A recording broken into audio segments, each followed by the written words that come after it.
Hello everyone, welcome to Learn with Rohini channel. இந்த வீடியோல manufacturing இண்டஸ்ட்ரீஸ்ல நம்ம பார்ட் 7 வீடியோ வந்து பார்க்க போறோம். அதாவது industrial pollution and environmental degradation இந்த டாபிக் தான் வந்து டிஸ்கஸ் பண்ண போறோம். ஸோ இந்த டாபிக் தான் வந்து இந்த லெசன்ல வந்து லாஸ்ட் டாபிக் கூட. So although industries contribute significantly to India's economic growth and development, the increase in pollution of land, water, air, noise and resulting degradation of environment that they have caused cannot be overlooked. So இங்க வந்து என்ன சொல்றாங்க அப்படின்னா, Indian எக்கானமில வந்து industries வந்து மேஜரா வந்து contribute பண்ணுது. அதாவது இந்தியாவோட எக்கனாமிக் growth அண்ட் டெவலப்மெண்ட்டுக்கு, பொருளாதார வளர்ச்சிக்கு வந்து முக்கியமான காரணம் நம்ம நாட்டுல இருக்கிற இண்டஸ்ட்ரீஸ் தான். ஆனா இந்த இண்டஸ்ட்ரீஸ்னால பொல்யூஷனும் வந்து ஏற்படுது அதிக அளவுல. என்ன லேண்ட் பொல்யூஷன், வாட்டர், ஏர், நாய்ஸ் இருக்கட்டும், இதெல்லாம் சேர்ந்து என்விரான்மெண்ட் வந்து டீக்ரேட் ஆகுது. அதாவது அதோட தன்மையை வந்து இழக்க ஆரம்பிச்சிருச்சு. அண்ட் தே ஹேவ் காஸ்ட் அப்படின்னு வந்து சொல்லியிருக்காங்க. அதாவது இந்த இண்டஸ்ட்ரீஸ்னால ஏற்படக்கூடிய அந்த pollution and it cannot be overlooked அப்படின்னு வந்து சொல்லியிருக்காங்க. இந்த ஓவர்லுக்ட் அப்படின்னா நாட் நோட்டிஸ்ட். அதாவது வந்து இந்த இண்டஸ்ட்ரீஸ்னால ஏற்படக்கூடிய இந்த என்விரான்மெண்டல் டீக்ரடேஷன் வந்து வெளியில அந்த அளவுக்கு வந்து நோட்டீஸ் ஆகல. அதை வந்து நம்ம இக்னோர் பண்ணிடுறோம் அப்படின்றதுதான் சொல்றாங்க. So industries are responsible for 4 types of pollution. என்னென்ன pollution? Air, water, land and noise. The polluting industries also include thermal power plants. So thermal power பிளான்ஸும் வந்து இந்த பொல்யூஷன் கிரியேட் பண்றதுல இன்க்ளூட் ஆகும் அப்படின்னு வந்து சொல்றாங்க. ஃபர்ஸ்ட் வந்து air pollution. Air pollution is caused by the presence of a high proportion of undesirable gases such as sulfur dioxide and carbon monoxide. So air pollution வந்து ஏன் உருவாகுது, ஏன் வந்து கிரியேட் ஆகுது அப்படின்னா, எதனால அப்படின்னா அன்டிசைரபிள் கேசஸ். அன்டிசைரபிள்னா ஹார்ம்ஃபுல்லான கேசஸ் வந்து அதிக அளவுல நம்ம அந்த காத்துல வந்து கலக்கிறது. என்னென்ன cases? Sulphur di oxide, carbon monoxide. Airborne particulate materials contain both solid and liquid particles like dust, sprays, mist and smoke. So ஏர்ல வந்து பார்த்தோம்னா ரெண்டு விதமான பார்ட்டிகல்ஸ் வந்து இருக்கு. Solid, liquid particles. என்னென்ன? Dust, spray, mist, smoke. Smoke is emitted by chemical and paper factories, brick kilns, refineries and smelting plants and burning of fossil fuels in big and small factories that ignore pollution norms. So இதெல்லாம் தான் வந்து இந்த ஸ்மோக்கை வந்து வெளியில இந்த ஃபேக்டரிஸ்ல இருந்து தான் வந்து வெளியில வந்து வருது. இது கெமிக்கல் ஃபேக்டரிஸ், பேப்பரு, பிரிக்ஸ் எல்லாம் செய்யறாங்கல்ல, அது வந்து எரிக்கிறாங்கல்ல. ஸோ அந்த அந்த இடம், ரிஃபைனரிஸ், ஸ்மெல்டிங் பிளான்ட்ஸ், இந்த மாதிரி இடத்துல இருக்குதான் வந்து என்னவாகுது, இந்த பொல்யூஷன் வந்து ஏற்படுது. Toxic gases, leaks, it can be very hazardous with long term effects. So இந்த டாக்ஸிக் கேசஸ் எல்லாம் லீக் ஆகி நம்ம இதுல வந்து கலக்குது. டாக்ஸிக்னா பாய்சனஸ், ஹசார்டஸ் அப்படின்னா வந்து டேஞ்சரஸ். இது வந்து நம்மளோட லாங் டைம் இத வந்து நம்ம சுவாசிச்சுட்டே இருந்தோம் அப்படின்னா அது வந்து நம்மளுக்கு நிறைய ஹெல்த் இஷ்யூஸ வந்து நம்மளுக்கு உருவாகும். Are you aware of the Bhopal gas tragedy that occurred? Air pollution adversely affects human health, animals, plants, building and the atmosphere as a whole. So air pollution வந்து என்னன்னா ஹியூமன் ஹெல்த்தை வந்து affect பண்ணுது, animals, plants, building, அதே மாதிரி அட்மாஸ்பியரையும் வந்து நம்ம வந்து அஃபெக்ட் பண்ணும். நெக்ஸ்ட் வந்து water pollution. Water pollution is caused by organic and inorganic industrial waste and effluents discharged into the rivers. So water pollution வந்து எப்படி நடக்குது அப்படின்னா, ஆர்கானிக் அண்ட் இன்ஆர்கானிக் வேஸ்ட் இண்டஸ்ட்ரீஸ்ல இருந்து வெளியில வருது. அண்ட் எஃப்ளூவன்ஸ் அப்படின்னா வந்து லிக்விட் வேஸ்ட். அதெல்லாம் என்னவாகுதுன்னா வாட்டர் பாடிஸ், ரிவர்ல லேக்ஸ்ல, பாண்ட்ஸ்ல, ஓஷன்ஸ்ல எல்லாத்துலயும் போய் கலந்துருது. ஸோ அதனால வந்து நிறைய, அதுவுமே நம்ம அந்த ட்ரிங்கிங் வாட்டரா நம்ம வந்து அதை யூஸ் பண்ணும் போது அதனாலயும் நிறைய ஹார்ம்ஃபுல் எஃபெக்ட்ஸ் வந்து ஹியூமன் பீங்ஸ்ல காட்டுது. அனிமல்ஸ், பிளான்ஸ் எல்லாமே அஃபெக்ட் ஆகுது.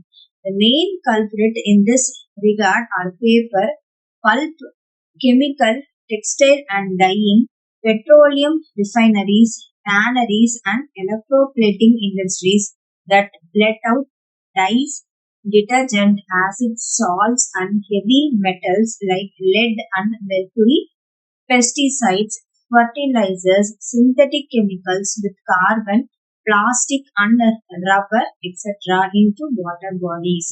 ஸோ இங்க வந்து என்ன சொல்றாங்க அப்படின்னா, இந்த இண்டஸ்ட்ரீஸ் எல்லாம் இங்க சொல்லியிருக்காங்கல்ல, இந்த textile industry, dyeing, petroleum refineries, tanneries இதெல்லாம் இருக்குல்ல, இதெல்லாம் வந்து என்னன்னா ஒரு டைய வந்து வெளியில அனுப்புது.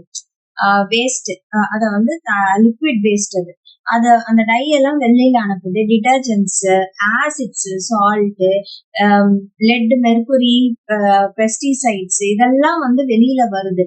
இதெல்லாம் வந்து என்னது, இதெல்லாம் வந்து வெளியில அனுப்பும் போது அது போய் வாட்டர் பாடிஸ்ல போய் கலக்குது. So fly ash, phosphogypsum and iron and steel slags are the major solid waste in India. Fly ash அப்படின்னா வந்து ஃபைன் ஆஷா வந்து இருக்கிறது. எப்படின்னா கோலை வந்து பர்ன் பண்ணும் போது அது கிடைக்கிறது, அதுதான் வந்து ஃப்ளை ஆஷ் அப்படின்னு வந்து சொல்றாங்க. அண்ட் ஸ்டீல் ஸ்லாக்ஸ் அப்படின்னு கொடுத்துருக்காங்க, அதுவுமே வந்து வேஸ்ட் மெட்டீரியல் தான். அந்த மெட்டல் ப்ரொடக்ஷன் வந்து நடக்குதுல்ல, அதுல மீதி இருக்கிற அந்த மிச்சம் வேஸ்ட் தான் அதெல்லாம். ஸோ இந்த மாதிரி இண்டஸ்ட்ரீஸ்ல இருந்து இந்த லெட் அவுட்லாம் வந்து வெளியில வருது. இந்த வேஸ்ட் லெட் அவுட்லாம் வாட்டர் பாடிஸ்ல போய் கலக்குது. ஸோ இதனால வாட்டர் பொல்யூஷன் வந்து ஏற்படுது அப்படின்னு வந்து சொல்றாங்க. ஸோ இங்க இந்த டேனரிஸ் அதெல்லாம் வந்து கொடுத்துருக்காங்க. டேனரிஸ்னா அனிமல்ல வந்து அந்த அனிமல் ஸ்கின்ன வந்து எடுப்பாங்க. அதுதான் அதுக்கான ஃபேக்டரிஸ். அனிமல் ஸ்கின் எல்லாம் வந்து ப்ராசஸ் பண்ணுவாங்க. அதான் லெதர் எல்லாம் சொல்றோம்ல, அதெல்லாம் வந்து அதுதான் வந்து டேனரிஸ்னு வந்து சொல்லுவாங்க. இந்த அனிமல் ஸ்கின் வந்து ப்ராசஸ் பண்ற இடம். So thermal pollution. So thermal பொல்யூஷன்னா என்னன்னா, thermal pollution of water occurs when hot water from factories and thermal plants is drained into river and ponds before cooling. So thermal பொல்யூஷன்னா வந்து என்ன, அது வந்து எப்போ நடக்குது அப்படின்னா, ஹாட் வாட்டர் ஃபேக்டரிஸ்ல இருந்து, தெர்மல் பிளான்ட்ஸ்ல இருந்து ரிவர், பாண்ட்ல எல்லாம் வந்து அனுப்பி விட்டுருவாங்க. அதை வந்து கூல் பண்றதுக்கு முன்னாடி அந்த சூடான அந்த தண்ணிய வந்து அத வந்து ரிவர்ல, வாட்டர், பாண்ட்ஸ்ல இதெல்லாத்துலாம் வந்து கூல் ஆக முன்னாடியே அனுப்பி விட்டுருவாங்க. ஸோ அப்போ என்னவாகும், what would be the effect on aquatic life. அப்போ வந்து என்னவாகும், அக்வாட்டிக் அனிமல்ஸ் எல்லாம் வந்து இருக்குல்ல, அதெல்லாம் வந்து அஃபெக்ட் ஆயிடும். அக்வாட்டிக் அனிமல்ஸ் எல்லாமே வந்து அஃபெக்ட் ஆயிடும். Waste from nuclear power plants, nuclear and weapon production facilities cause cancers. So என்ன சொல்றாங்க, நியூக்ளியர் பவர் பிளான்ட்ஸ்ல nuclear and weapon production facilities இதுல இருந்தெல்லாம் வந்து வர வேஸ்ட் வந்து கேன்சர்ஸ் வந்து காஸ் பண்ணும். பர்த் டிஃபெக்ட் வந்து வருது, மிஸ்கேரேஜஸ் நடக்கிறது, ரொம்ப 4 months 5 monthsலயே வந்து குழந்தைங்க வயிற்றுலயே வந்து இறந்துடுறது. ஸோ இந்த மாதிரி நிறைய விஷயங்கள் வந்து நடக்குது இந்த பொல்யூஷனால. Soil and water pollution are closely related. The dumping of waste, especially glass, harmful chemicals, industrial effluents, packaging, salts and garbage render the soil useless. So வேஸ்ட வந்து டம்ப் பண்ணி வைக்கிறது. ரொம்ப ஸ்பெசிபிக்கா சொல்லணும் அப்படின்னா கிளாஸ், அப்புறமா ஹார்ம்ஃபுல் கெமிக்கல்ஸ், இண்டஸ்ட்ரீஸ்ல இருந்து வர அந்த வேஸ்ட், லிக்விட் ஃபார்ம்ல வர வேஸ்ட், பேக்கேஜிங் இதெல்லாம் இருக்குல்ல அது, சால்ட், கார்பேஜ், இதெல்லாம் வந்து என்னது சாயில வந்து யூஸ்லெஸ்ஸா வந்து ஆக்கிடுது. Rain water percolates to the soil carrying the pollutants to the ground and the groundwater also contaminated. Rain வந்து மழை வரும்போது என்ன ஆகுது, அது வந்து சாயில் உள்ள இதெல்லாம் எடுத்துட்டு போயிடுது. பர்க்யூலேட்ஸ்னா அதான், அது வந்து உள்ள வந்து மழை தண்ணி வந்து அப்படியே அடிச்சுட்டு உள்ள போயிடுது சாயிலுக்குள்ள. இது இந்த பொல்யூட்டன்ஸ் எல்லாம் எடுத்துட்டு போயிடுது டு த கிரவுண்ட். அதனால என்ன ஆகுது, கிரவுண்ட் வாட்டரும் வந்து கண்டாமினேட் ஆகுது அப்படின்னு வந்து சொல்றாங்க. நெக்ஸ்ட் வந்து noise pollution. Noise pollution not only result in irritation and anger, it can also cause hearing impairment, increased heart rate and blood pressure among other physiological effects. Noise pollution வந்து என்னன்னா இரிட்டேஷனும் ஆங்கரையும் வந்து create பண்ணுது. And அது மட்டும் இல்லாம hearing இம்பேர்மெண்ட்னா காது கேட்காம போறது, ஹார்ட் ரேட் வந்து இன்க்ரீஸ் பண்றது, பிளட் ப்ரெஷரை வந்து அதிகப்படுத்துறது, சைக்காலஜிக்கல் எஃபெக்ட்ஸ் வந்து இது வர்றது.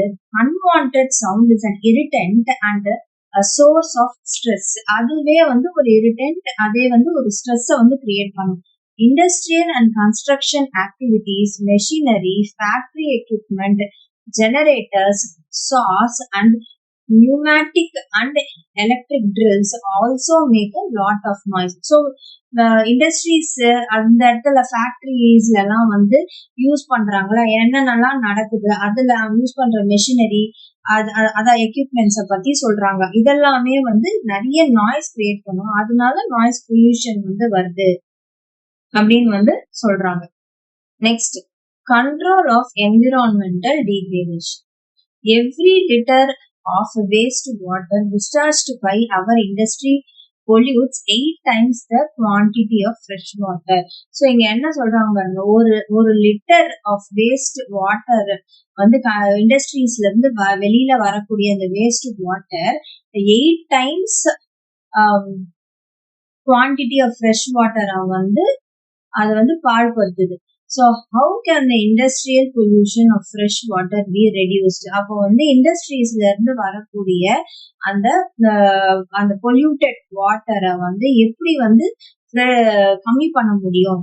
Some suggestions are minimizing the use water for processing by reusing and recycling it in 2 or more successive stages.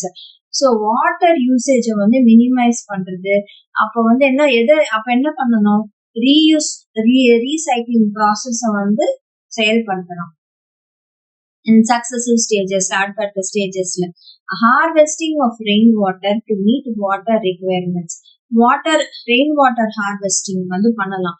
Rain வாட்டரை வந்து அதை வந்து சேமிச்சு வைக்கிறது, ஹார்வெஸ்டிங் அந்த மெத்தட் வந்து ஃபாலோ பண்ணலாம் வாட்டர் ரிக்வயர்மெண்ட்டை வந்து கொண்டு வரதுக்கு. அடுத்தது, treating hot water and effluents before releasing them in the rivers and ponds. So இண்டஸ்ட்ரீஸ்ல இருந்து ஹாட் வாட்டர், அப்புறம் அந்த கெமிக்கல் லிக்விட்ஸ் எல்லாம் வெளியில வருது அப்படின்னு நம்ம படிச்சோம்ல வாட்டர் பொல்யூஷன்ல. அதெல்லாம் வந்து ரிலீஸ் பண்ண முன்னாடி அந்த ஹாட் வாட்டரை வந்து கூல் பண்ணி அதுக்கப்புறமா அதை நல்லா ட்ரீட் பண்ணிட்டு அப்புறமா ரிவர் பாண்ட்ஸ்ல வந்து மிக்ஸ் பண்ணணும். Treatment of industrial effluents can be done in 3 phases. Industrial effluents ன்றது என்ன அப்படின்றது நான் ஆல்ரெடி உங்களுக்கு சொல்லியிருந்தேன். எஃப்ளூவன்ஸ்னா என்ன அப்படின்ட்டு, அது வந்து லிக்விட் வேஸ்ட் இல்ல சூவேஜ் டிஸ்சார்ஜ். அது வந்து வாட்டர் பாடிஸ்ல வந்து மிக்ஸ் ஆகுறது. So primary treatment by mechanical means. This involves screening, grinding, flocculation and sedimentation. So primary treatment வந்து என்னது, மெக்கானிக்கல் மீன்ஸ் மூலமா தான் வந்து நடக்குது. இதுல மெக்கானிக்கல் மீன்ஸ்னா என்னென்னலாம் இன்வால்வ் ஆயிருக்கு, ஸ்கிரீனிங், கிரைண்டிங், ஃப்ளோக்குலேஷன் அண்ட் செடிமெண்டேஷன். இதெல்லாம் வந்து ஒரு மெத்தட்ஸ் ஃபாலோ பண்றது. இது மாதிரி வந்து எதுக்கு இந்த இண்டஸ்ட்ரியல் எஃப்ளூவன்ஸ் எல்லாம் வந்து ட்ரீட் பண்ணி, அதாவது அதெல்லாம் வந்து அப்படியே வந்து ஃப்ரெஷ் வாட்டர்ல விடாம அதெல்லாம் கொஞ்சம் வந்து சரி பண்ணி அதை வந்து ஃப்ரெஷ் வாட்டர்ல வந்து விடுறதுக்கு இந்த 3 ஃபேஸஸ் வந்து ஃபாலோ பண்ணணும். ஃபர்ஸ்ட் தான் வந்து பிரைமரி ட்ரீட்மெண்ட்னு சொல்றாங்க. அது வந்து மெக்கானிக்கல் வேலை வந்து பண்றாங்க. அதுக்குதான் வந்து screening, grinding, flocculation, sedimentation. Secondary treatment வந்து பயாலஜிக்கல் ப்ராசஸ். டெர்ஷரி ட்ரீட்மெண்ட் வந்து biological, chemical and physical process. This involves recycling of wastewater. இது வந்து என்னது? recycling of wastewater. அடுத்தது overdrawing of groundwater reserves by industries where there is a threat to groundwater resources also needs to be regulated legally. So அதாவது ground வாட்டரை வந்து அதிக அளவுல எடுத்து யூஸ் பண்ணும் போதும் எதுக்கு இண்டஸ்ட்ரீஸோட தேவைகளுக்காக கிரவுண்ட் வாட்டர் ரிசோர்சஸ் அதுவுமே வந்து அஃபெக்ட் ஆயிடும். ஸோ அதுவுமே வந்து நம்ம கரெக்டா வந்து அதை பார்த்துட்டே இருக்கணும் அப்படின்னு வந்து சொல்றாங்க. Particulate matters in the air can be reduced by fitting smoke stacks to factories with electrostatic precipitators, fabric filters, scrubbers, inertial separators அப்படின்னு வந்து சொல்றாங்க. ஸோ பர்டிகுலேட் மேட்டர்ஸ்னா ஏர்ல இருக்கக்கூடிய அந்த மேட்டர்ஸ், அதாவது அந்த வேண்டாத அந்த கெமிக்கல் கலந்த அந்த டாக்ஸிக் கேசஸ் எல்லாமே அதெல்லாம் வந்து ரெடியூஸ் பண்ணிடலாம். எப்படின்னா ஸ்மோக் ஸ்டாக்ஸ் வந்து ஃபேக்டரிஸ்ல ஃபிக்ஸ் பண்றது. அதுக்கு அதாவது நீங்க பார்த்துருப்பீங்க ஃபேக்டரிஸ்ல எல்லாம் வந்து பெரிய அந்த இது மாதிரி வந்து இருக்கும். ஸோ அந்த இதை வந்து ஃபிக்ஸ் பண்றது. ஸோ பார்த்துருப்பீங்க எப்படி போகும், ஸ்மோக் வந்து தனியா வந்து ரொம்ப ஹைட்ல வச்சிருப்பாங்க. இந்த ஸ்டாக் மூலயமா தான் வந்து ஸ்மோக்ஸ் வந்து போகும். ஸோ அந்த மாதிரி வந்து செட்டப் பண்ணும் அப்படின்னு சொல்றாங்க. With electrostatic precipitators, fabric filters, scrubbers இதெல்லாம் வந்து வைக்கணும். செப்பரேட்டர்ஸ் இதெல்லாம் எதுக்காகனா அந்த ரொம்ப அந்த டாக்ஸிக்கான இதெல்லாம் வந்து பிரிச்சு எடுக்கிறதுக்கு. And smoke can be reduce by using oil or gas instead of coal in factories. So coal use பண்றதுக்கு பதிலாக ஆயில், கேஸ் எல்லாம் வந்து யூஸ் பண்ணலாம். Machinery and equipments can be used and the generators should be fitted with silencers. So machinery and equipments எல்லாம் வந்து use பண்ணலாம். And ஜெனரேட்டர்ஸ்லாம் வந்து சைலன்சர்ஸோட வந்து ஃபிட் பண்ணணும். சவுண்ட் வந்து ரொம்ப அதிகமா வராம இருக்கிறது. Almost all machinery can be redesigned to increase energy efficiency and reduce noise. Noise reduce பண்ற மாதிரி எல்லா மெஷினரியும் ரீடிசைன் பண்ணணும். நாய்ஸ் அப்சார்பிங் மெட்டீரியல்ஸை வந்து யூஸ் பண்ணணும். பர்சனல் யூஸ்க்கு மட்டும் இல்லாம அதாவது பர்சனல் யூஸ்க்கு இயர் பிளக்ஸ், இயர்போன்ஸ் இதெல்லாம் தவிர்த்து நாய்ஸ் அப்சார்பிங் மெட்டீரியல்ஸும் வந்து யூஸ் பண்ணணும். The challenges of sustainable development requires integration of economic development with environmental concerns. So sustainable development அப்படின்றது வந்து என்னது, எதையுமே அழிக்காம இயற்கையை வந்து நம்ம துன்புறுத்தாம நம்ம டெவலப்மெண்ட்டை வந்து கொண்டு வரணும். அதுக்கு வந்து என்னது, நிறைய economic development and environmental concerns ரெண்டுத்தையும் சேர்த்து வந்து we have to do. So next வந்து NTPC shows the way. NTPC is a major power providing corporation in India and it has ISO certification for EMS, அதாவது Environment Management System 14001. The corporation has a proactive approach for preserving the natural environment and resources like water, oil and gas and fuels in place where it is setting up power plants. This has been possible through. So இங்க வந்து என்ன சொல்றாங்க, NTPC அப்படின்றது ஒரு major power providing corporation இந்தியால. அது வந்து ISO certification வந்து இருக்கு. எங்க for what, for environment management system, நம்மளோட என்விரான்மெண்ட்டை வந்து மேனேஜ் பண்றதுக்கு. அண்ட் கார்பரேஷன்ல பார்த்தோம்னா ஒரு அப்ரோச் வந்து கொண்டு வராங்க. எதுக்கு? ப்ரிசர்வ் பண்றதுக்கு. இது நேச்சுரல் என்விரான்மெண்ட், அதே மாதிரி வாட்டர், ஆயில், கேஸ், ஃபியூவல்ஸ் எல்லாம் வந்து அந்த ரிசோர்சஸ் எல்லாம் வந்து ப்ரிசர்வ் பண்றதுக்கு எங்க செட் பண்றாங்களோ, அதாவது பவர் பிளான்ஸ் எங்கெல்லாம் செட் பண்றாங்களோ. So this has been possible through, எப்படி இதெல்லாம் பாசிபிள் ஆச்சு அப்படின்னா, optimum utilization of equipments, adopting latest techniques and upgrading existing equipment. So அதாவது எக்யூப்மெண்ட்ஸ் யூட்டிலைசேஷன்லாம் வந்து கரெக்டான அளவு யூஸ் பண்றது, லேட்டஸ்ட் டெக்னிக்ஸ் வந்து அடாப்ட் பண்ணிக்கிறது, அதே மாதிரி இருக்கிற எக்யூப்மெண்ட்ஸை வந்து அப்கிரேட் பண்ணி, அதாவது அடுத்த அட்வான்ஸ் பண்ணி அடுத்த ஸ்டேஜுக்கு இன்னும் இம்ப்ரூவைஸ்டா வந்து கொண்டு வந்து செய்யறது. Minimising waste generation by maximising ash utilisation. அதாவது வேஸ்ட் வர்றத வந்து கம்மி பண்ணணும். எப்படின்னா வந்து இந்த ஆஷஸ் இன்னுமே வந்து அத ஆஷா வந்து அதை ரொம்ப மாத்தி பண்ணும் போது வேஸ்ட் வந்து வெளியில வர்றது கம்மியாகும். Providing green belts for nurturing ecological balance and addressing the question of special purpose vehicles for afforestation. So green belts வந்து ப்ரொவைட் பண்றது எக்கலாஜிக்கல் பேலன்ஸ்க்காக, அதாவது ஃபுல்லா கிரீன் எல்லா பிளான்ஸ் எல்லாம் வந்து நடுறது இதெல்லாம், அண்ட் நிறைய ஸ்பெஷல் பர்பஸ் வெஹிக்கல்ஸ் எல்லாம் வந்து எடுத்துட்டு வர்றது ஏஃபாரஸ்டேஷனுக்காக. ஏஃபாரஸ்டேஷன் அது நிறைய ஃபாரஸ்ட் இது வந்து அதிகப்படுத்துறது, அதாவது அதை வந்து நல்லா பாத்துக்கிறது. Reducing environmental production through ash pond management, ash water recycling system and liquid waste management. So இந்த மாதிரி நிறைய இதெல்லாம் வந்து மெத்தட்ஸ் எல்லாம் வந்து கொண்டு வராங்க என்விரான்மெண்டல் பொல்யூஷனை வந்து கம்மி பண்றதுக்காக. அததான் வந்து இதெல்லாம் சொல்றேன். ஆஷ் பாண்ட் மேனேஜ் மெத்தட்ஸ் வந்து மேனேஜ்மெண்ட் சிஸ்டம் எல்லாம் வந்து கொண்டு வராங்க. இந்த மாதிரி செயல்படுத்தணும், இந்த மாதிரி இந்த முறையில வந்து பயன்படுத்தணும், இந்த மாதிரி கன்வெர்ட் பண்ணிட்டு வேஸ்ட்டை வந்து இது பண்ணணும். ஸோ அந்த மாதிரி நிறைய சிஸ்டம்ஸை வந்து ஃபாலோ பண்ணி கொண்டு வராங்க. Ecological monitoring, reviews and online database management for all it's power stations. So ecological monitoring, அதாவது எக்கலாஜிக்கல் மானிட்டரிங்னா வந்து ரெகுலரா அப்சர்வ் பண்றது, மெஷர், ரெக்கார்ட் பண்றது என்விரான்மெண்ட் சேஞ்சஸ் எல்லாத்தையும், அதாவது பிளான்ட், அனிமல்ஸ், எக்கோசிஸ்டம் ஓவர் டைம்ல வந்து எப்படி மாறுது, அது என்ன அப்படியே வாட்ச் பண்ணி செக் பண்ணிட்டே இருக்கிறது, அதுதான் வந்து எக்கலாஜிக்கல் மானிட்டரிங். அப்புறம் ரெவ்யூஸ், டேட்டாபேஸ் மேனேஜ் பண்றது, இது எல்லாத்துக்குமே for all the power stations. So இதான் வந்து என்டிபிசி பத்தி. ஸோ இதோட வந்து இந்த வீடியோ வந்து கம்ப்ளீட் ஆகுது, அது இந்த லெசனும் வந்து கம்ப்ளீட் ஆகுது. ஸோ நிறைய பேர் வந்து கமெண்ட் பண்ணியிருந்தீங்க இந்த லாஸ்ட் பார்ட் வீடியோ வந்து இல்லை அப்படின்ட்டு. ஸோ அதனாலதான் வந்து கமெண்ட்ஸ் எல்லாம் வந்து எனக்கு ரீச் ஆச்சு. அண்ட் அதனாலதான் இந்த லெசன் இந்த பார்ட்டை வந்து நம்ம சீக்கிரமா கம்ப்ளீட் பண்ணிட்டோம். அண்ட் இந்த வீடியோ பிடிச்சிருந்தா லைக், ஷேர், சப்ஸ்கிரைப் பண்ணுங்க. தேங்க்யூ.